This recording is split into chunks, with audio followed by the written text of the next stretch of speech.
para a força de trabalhador no jovem do Brasil, é possível observar o número de pessoas com acesso à educação e à tecnologia. Olha, esse número aumentou. Entretanto, questões não estão sendo suficientes, pois muitos jovens ainda não estão preparados para as atividades do mercado de trabalho e muitos não conseguem ter até mesmo controle psicológico para a competição contida no meio. Bem, sobre estes assuntos, nós recebemos agora no Sinal Aberto, segunda edição, o analista psicossocial e responsável pelo RH Jovem do Distrito Federal da Renapse, o Marcelo Braga. Oi, Marcelo, uma ótima tarde, seja muito bem-vindo aqui ao Sinal Aberto.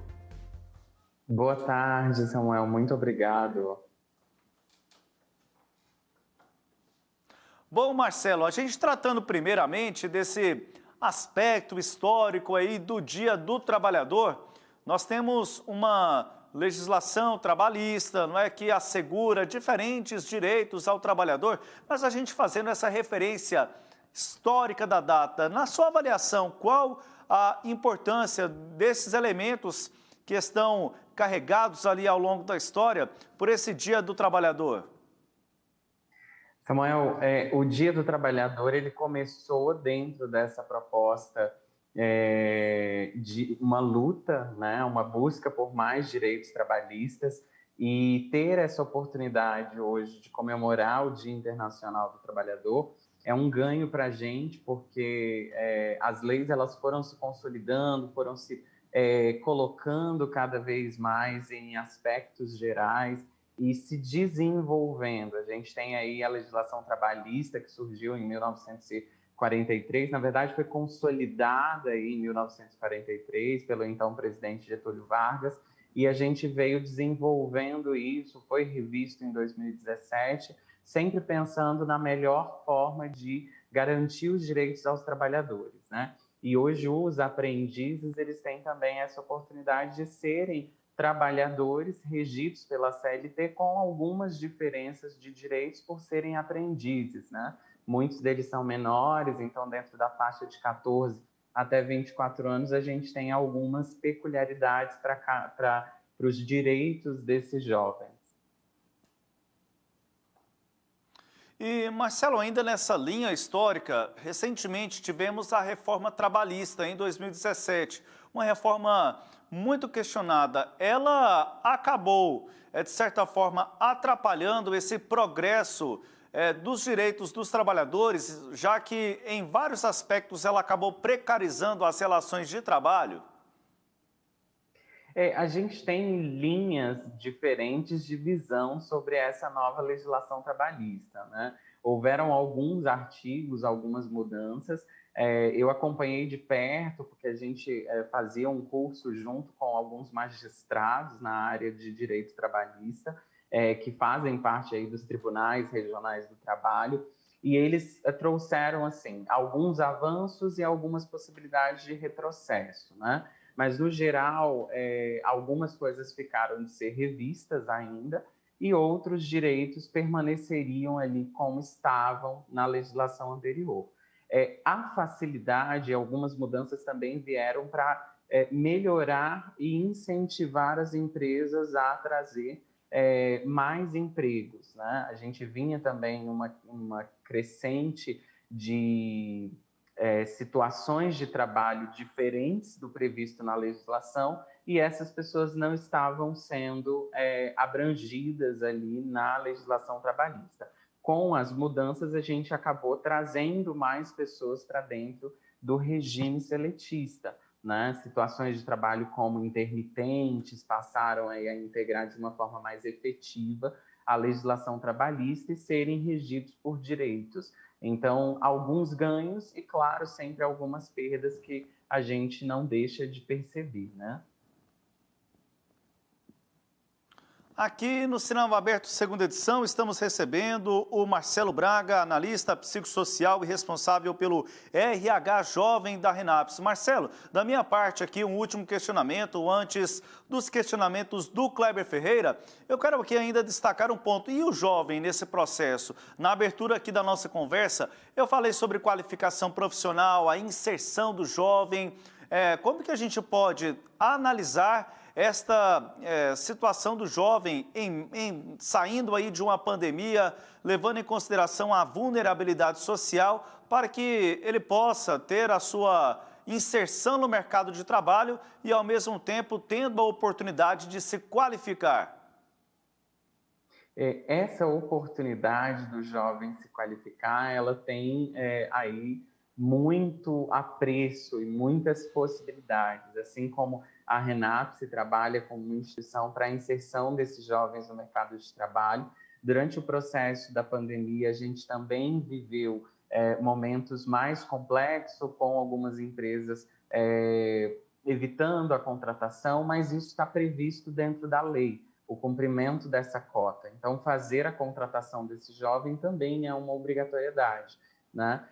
Além dos benefícios de ter um jovem trabalhador dentro da empresa, trazendo um ar novo, um ar de aprendizado, um ar de novas possibilidades, além de uma mão de obra que também pode ser desenvolvida e muito qualificada, né?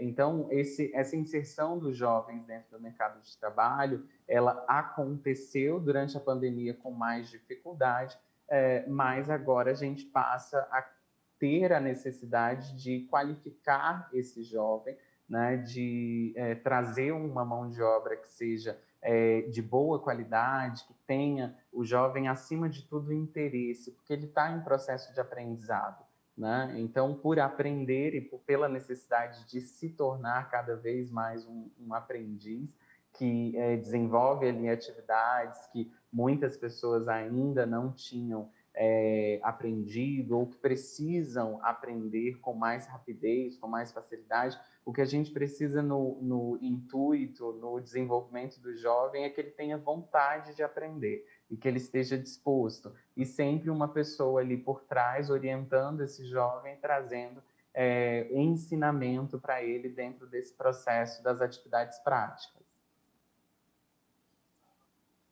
Kleber Ferreira, os seus questionamentos ao Marcelo Braga. Oi, Marcelo, boa tarde. Eu gostaria de saber de você, qual será, dentro desta perspectiva que você acabou de abordar, né?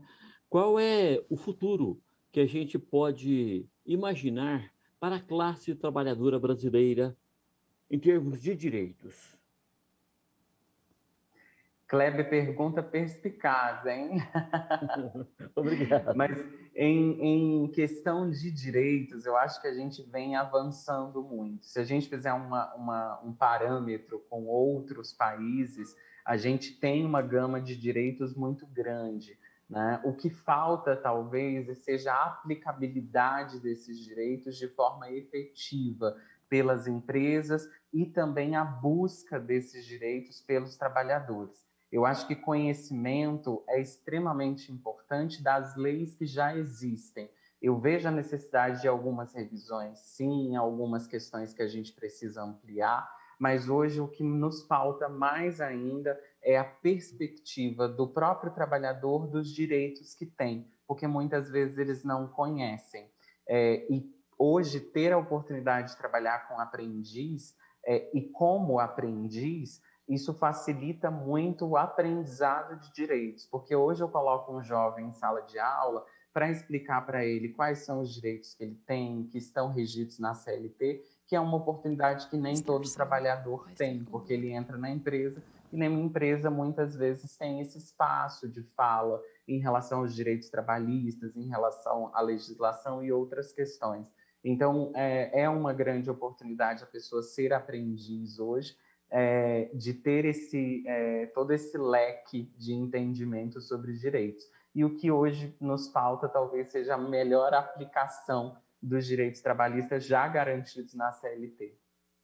Aí ele indo para o mercado de trabalho, devidamente preparado e informado sobre os seus direitos, naturalmente aí já inclui os deveres também, ele não vira massa de manipulação de sindicatos ideológicos, né? Ele não vai ser aquela massa de manipulação, porque, infelizmente, o sindicalismo do Brasil acabou deixando de lado a representatividade do trabalhador, boa parte dele, para se tornar um braço político de algum partido político, e aí o trabalho é muito mais ideológico do que de representatividade do trabalhador. Se ele conhece o seu direito, conhece a CLT, ele não vai ser essa massa de manipulação, né?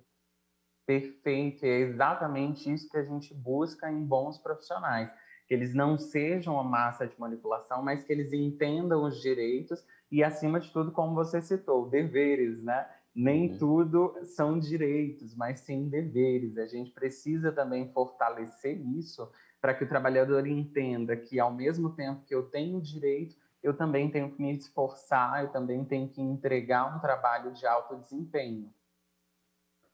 Ô Samuel, beleza, o Marcelo já foi assim, muito preciso nas respostas dele e eu estou plenamente satisfeito com as explicações. Da minha parte aqui, queria fazer um último questionamento, aproveitando aqui a sua presença. Que reflexão que a gente pode fazer de agora em diante, não é? A gente traz essa reflexão numa data que é importante, que é o Dia do Trabalhador, mas que reflexão que a gente pode levar para as atividades rotineiras, não só do trabalhador de uma forma geral, mas especialmente do jovem, que lidamos aqui especificamente nessa entrevista? Perfeito. Recentemente, eu até conversei com a minha gerente aqui em Brasília, que hoje as empresas elas têm exigido não só habilidade profissional, mas, acima de tudo, a gente tem exigido comportamento do profissional, né? Habilidades a gente consegue desenvolver dentro da empresa, mas o comportamento, uma parte desse comportamento, ela tem que vir de um processo de formação, de um processo de aprendizado, que vem ali desde o histórico da sua vida. Então, é importante que todo profissional hoje ele se capacite e traga também qualificação para a tua formação. Além de habilidade que a gente desenvolve, o comportamento é fundamental, né? O bom profissional é aquele que tem tanto as habilidades, a formação técnica, a formação teórica, mas, acima de tudo, ele também precisa ter caráter, proatividade, saber respeitar as equipes nas quais ele trabalha. Então, é também um desenvolvimento pessoal, né? Que a gente precisa aprender a se desenvolver para ser um bom profissional e entrar no mercado de trabalho. Eu acho que essas são as exigências do mercado de trabalho atual. Eu li até uma entrevista recente da Michelle, uma profissional que fez parte do TED, que falava exatamente isso. Daqui para frente, a gente espera ter que um jovem tenha até 5 profissões durante a vida, né? Diferente do processo onde a gente escolhia uma profissão anteriormente, ficava com ela até o término ali do seu processo trabalhista. Mas hoje a gente tem muita inovação, muitas coisas diferentes surgindo, muitas tecnologias e muitas exigências. Mas, acima de tudo, a gente precisa de um profissional que aprenda e saiba lidar com todas essas mudanças do mercado, né? Marcelo, muito obrigado pela entrevista, uma ótima tarde, até uma próxima oportunidade. Muito obrigado, eu que agradeço ao Kleber, Samuel e também à Rede Sagres. Destaque.